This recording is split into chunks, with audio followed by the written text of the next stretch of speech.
RCB অনুরাগীদের জন্য সুখবর, play অফের লড়াইতে অংশ নেবেন এই দুর্ধর্ষ প্লেয়ার। হতে চলেছে ধামাকা। আইপিএল 2025 প্লে অফের আগে রয়্যাল চ্যালেঞ্জার্স বেঙ্গালুরুর জন্য একটি বড় সুখবর সামনে এসেছে।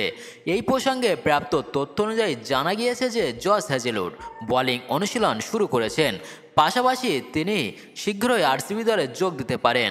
আসলে বেঙ্গালুরু দল ইতিমধ্যে প্লে অফের জন্য যোগ্যতা অর্জন করেছেন। হ্যাজেলউড বিসবনে বোলিং অনুশীলন শুরু করেছেন এবং তিনি 25শে মে বেঙ্গালুরু দলের সাথে যোগ দিতে পারেন। প্রসঙ্গত উল্লেখযোগ্য বিষয় হলো জস হ্যাজেলউডকে শেষবার 27শে এপ্রিল দিল্লি ক্যাপিটালসের বিরুদ্ধে খেলতে দেখা গিয়েছিল।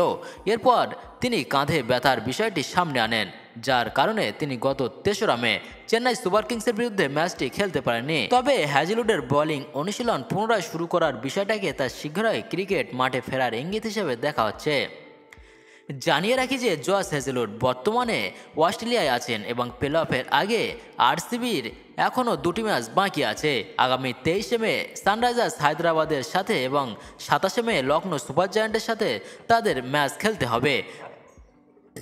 হ্যাজেলউডের পারফরমেন্সের দিকে তাকালে দেখা যায় তিনি বর্তমানে আইপিএল 2025-এ আরসিবির হয়ে সর্বোচ্চ উইকেট শিকারী, 18টি উইকেট নিয়েছেন তিনি। তবে প্লে অফ ম্যাচের জন্য হ্যাজেলউড আরসিবি দলে থাকবেন কিনা তা এখনও স্পষ্ট নয়। জস হ্যাজেলউডের মারাত্মক বোলিং আরসিবির প্লে অফে পৌঁছানোর একটি বড় কারণ। জানিয়ে রাখি যে রয়্যাল চ্যালেঞ্জার্স বেঙ্গালুরু গত 5টি ম্যাচ হারেনি, যার মধ্যে বৃষ্টির কারণে বাতিল হওয়া কেকেআরের বিরুদ্ধে ম্যাচটিও রয়েছে। রয়্যাল চ্যালেঞ্জার্স বেঙ্গালুরু 2016 সাল থেকে আইপিএল ফাইনাল খেলেনি, কিন্তু এবার রজত পাতিদারের নেতৃত্বে আরসিবি তাদের প্রথম আইপিএল শিরোপা জয়ের দিকে এগিয়ে চলেছে।